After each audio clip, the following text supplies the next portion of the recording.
Nobody likes it when a meeting seems to go on endlessly. When you come to the end of a meeting that's gone on for about 2 or 3 hours, and when you look at what was discussed over the period of those hours, you realise that you could probably have discussed everything that you did of any significance in about 10-15 minutes.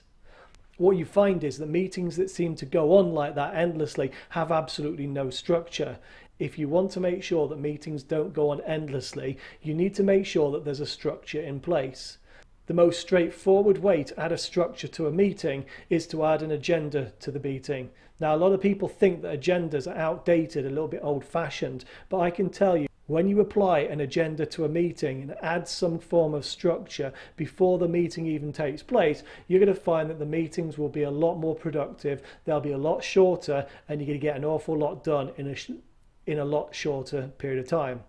So what are we talking about when we're talking about an agenda? Well, agenda is a document that we're going to send out to everybody that's going to attend the meeting, and outlined in that document is a general overview of what the meeting is there to discuss, and then a bullet point of all the individual things that you want to be discussing. It's very good practice that if you send out the agenda to everybody that's going to attend the meeting, that you invite them to add to the agenda if it's necessary. So if there are things that they want to discuss in the meeting, then I would always say that if you want to discuss it in the meeting, you need to add it to the agenda and send the agenda back to me so I can distribute it back to the rest of the people that are going to attend.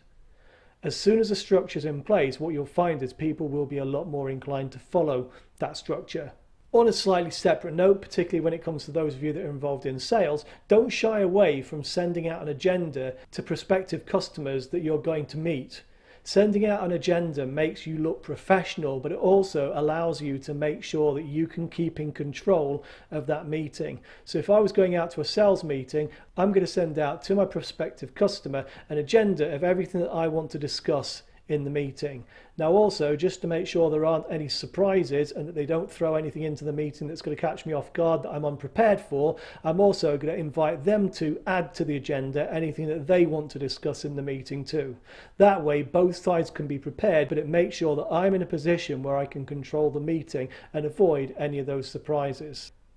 It's also really good practice in any meeting situation for somebody to take notes, or minutes as we refer to it. Take minutes and actually just send out an email at the end of the meeting just highlighting to everybody everything that was discussed. Also make sure that when you set action points at the end of the meeting and you agree who's doing what, make sure you include that in the notes that you send out and just remind everybody of all the actions and who's agreed to what, because what's going to happen is that's going to make sure that everybody achieves everything that they say they were going to achieve in the meeting.